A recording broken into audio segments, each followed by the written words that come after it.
Can Reiki cause harm? Is it dangerous? Is Reiki like dangerous? Can it be dangerous? Can it be corrupted and manipulated? What if the person like wasn't trained properly? Or what if they have a demonic spirit attached to them? Will that pass on to you and then you're going to end up with like alcoholism or cancer? There are a lot of videos out there like talking about how Reiki is the devil and oh my goodness. Let's clear that up.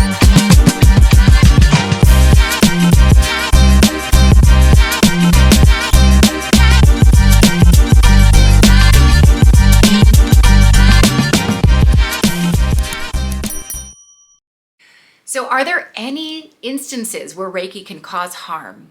If the person you're getting Reiki from has bad intentions, can they intend something negative to happen to you? And will they have power or control or influence? Well, in this video, I'm going to cover all of those things. And I'm also going to shed some light onto how you can protect yourself if you are going to be receiving Reiki or sending it or whatever. Like just protect yourself. Like I'm going to help you. So let's start with the question, can Reiki ever cause harm? Well, the short answer is no, it cannot. As long as it's actually Reiki. Reiki is guided by a higher power. It's guided by source or God. Some people call it the 0-point field. Some people call it universal consciousness. It's guided by wisdom from the universal consciousness. It knows exactly what a person is dealing with when it comes to disease or discomfort or challenges or imbalances in their mind, body, spirit. It also knows exactly what they can handle, what they can receive that will not be in discord to other things in their lives. Now, there is a gray area here though, and that is that Reiki might not always feel good to us humans, but from the perspective of source, it's like, well, that's just like a blink of an eye. Like you wouldn't argue that life isn't a blessing, right? This is a beautiful gift, but does it always feel good? I've given birth twice. It didn't feel good in either instance, but would I take it back? No. So another thing about this higher power is that it knows that sometimes issues hurt going in and they hurt coming out, but the juice is worth the squeeze. So there can be some temporary discomfort. I've actually had to counsel quite a few people who were under some misguided impression that Reiki always felt good, right? Like if someone has, a lot of disease in their body and something has already anchored so much in the physical, well, Reiki might have to work through some things going on in the physical. And I've done self-treatments that haven't felt really good. And I've had to actually sit there and kind of fight through some discomfort and breathe through some discomfort. And then when the release happened, it was like, oh, thank God. And then I felt better forever. So trust me, what hurts going in will hurt coming out. But the bigger the obstacle, the bigger the blessing. But let's talk about the actual goodness of Reiki. Reiki will never, ever force you to do anything or to feel in any sort of way. In other words, if you make a choice after your Reiki healing session to go back to that man or that habit or that environment, Reiki will not stop you. So it's not gonna chain you to the chair so that you don't do what's not good for you.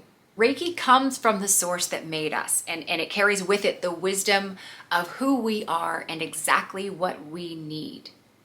Reiki holds space for the very best version of us in all instances. It knows our potential, it knows our challenges, it knows what we need to find balance, and it will give us the best leg up possible in that now moment.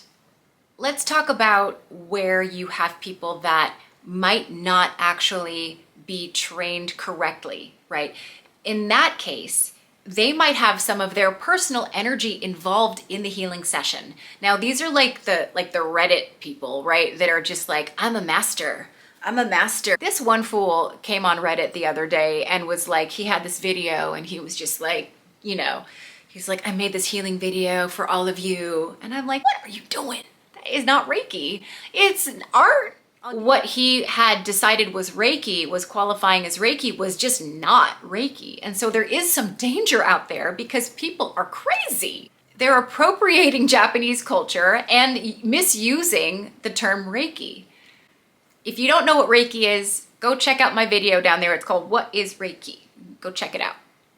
It doesn't mean that people's intentions are bad, but what can happen is that they have their own personal agenda, right? So they are not doing a session on you and absolutely making sure that their ego is not involved. Reiki will do that. Reiki will make sure that the energy that flows through the healer is not personal. It's Reiki. It's not their energy. A person wanting to do healings on you that says that they're using Reiki but isn't really using Reiki, they're just calling healing Reiki, can end up actually connecting with you and courting you in a way that is not good and is not healthy. It doesn't mean they have bad intentions, but that doesn't matter. They can still be like just kind of a funky person. Like you just don't necessarily want what they have. You don't know what's going on behind the scenes. And they shouldn't want that because they can get drained. But that is when you go to a Reiki healer that is not really a Reiki healer. And that's why I implore you to look at their qualifications and their level of experience. And are they operating from a space that is high vibrational, or is it in like, are they doing it out of their laundry basket? Like, you know what I mean? We got to be discerning here when someone's going to heal us. Another thing is that there should be some exchange. So whenever there is a sense of a person just wanting to do something for free, that can be lovely if that person is in a very balanced state and they do not need anything but to practice, or they've decided to be of service in this way. A person that you're getting healing from, if they're a real Reiki practitioner, they of course want the best for you and they want this to be a successful session for you, but they're not really fixating on a result. They're not attached to it. They're not attached to your journey. This is actually a skill that people develop over years of doing Reiki. They learn detachment, and they learn that that detachment actually allows them to channel even stronger energy. The more I personally want something to heal or become fixed, within an individual, the more the Reiki is going to have a hard time penetrating because my ego is kind of getting in the way. And when I start thinking about shoes, I tell you what, that energy gets way stronger. And the best thing about it is that I'm automatically protected. When I draw the Reiki symbols and I begin to engage and channel the energy, it protects me, right? And it protects them. So what's best for me is best for them.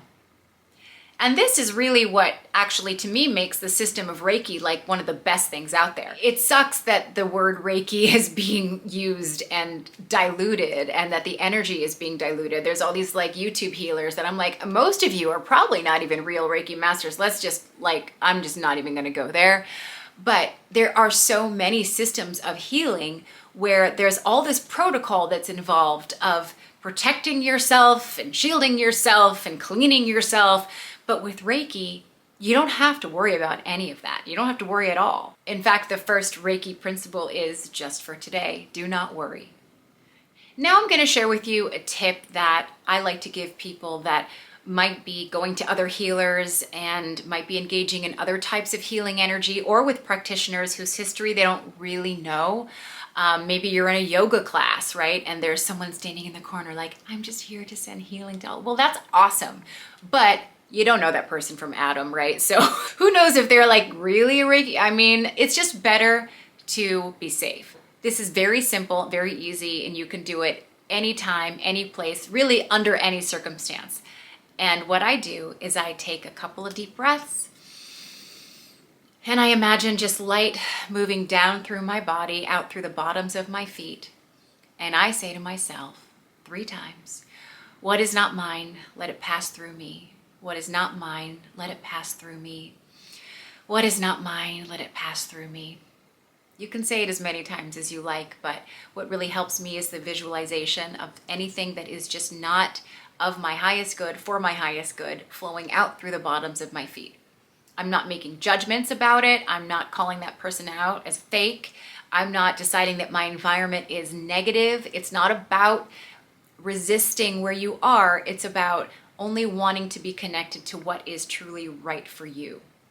Or you're on an airplane, right? And you're just feeling all kinds of nerves. And I'll just ask the question, like, is this mine? Is this mine? Check in with how you're feeling. And if there's any discomfort, kind of focus your attention on it and just say, is this mine? And breathe. And then say, what is not mine? Let it pass through me. What is not mine? Let it pass through me. What is not mine? Let it pass through me. I don't really worry about a lot of fancy shielding. I do know some techniques that I learned from pranic, and I know they're very effective. But I also know that sooner or later you have to kind of deal with the outside. So if you really feel the need to protect, chances are you have a lot of resistance and you're just going to have to deal with and integrate that resistance. But what you're saying by what is not mine, let it pass through me, what is not mine, let it pass through me, is that, I want to be aware of what is mine. Right? It's not just about kicking off and sloughing off that person's or that toxic energy, but what is mine? Because it might just be my anxiety. I might actually have some frustration or anger or stress or sorrow or fear, and I need to deal with it if that's the case. But so the first thing to do is to ask, what is mine? But so that's my tip, and I hope that that helps some of you out there. If you have not already and you're interested in taking Reiki, please check out this free e-guide or checklist that I created. It's all about what to look for in a Reiki training, whether you're looking at a program or a specific teacher. These are guidelines to follow and ways to make sure that the training that you're looking at is really right for you. It's very comprehensive, and I really think it's helpful. I really wish I had it. So go ahead and click the link below if you're interested in that. If you're interested in doing a training with me, you can check out a link down below that will take you to my next class, or perhaps you're interested in a retreat. I'll be doing one in Ireland and Scotland this summer. So go ahead and click that link down below and like the video, subscribe, do it with a smile, and I'll see you next time.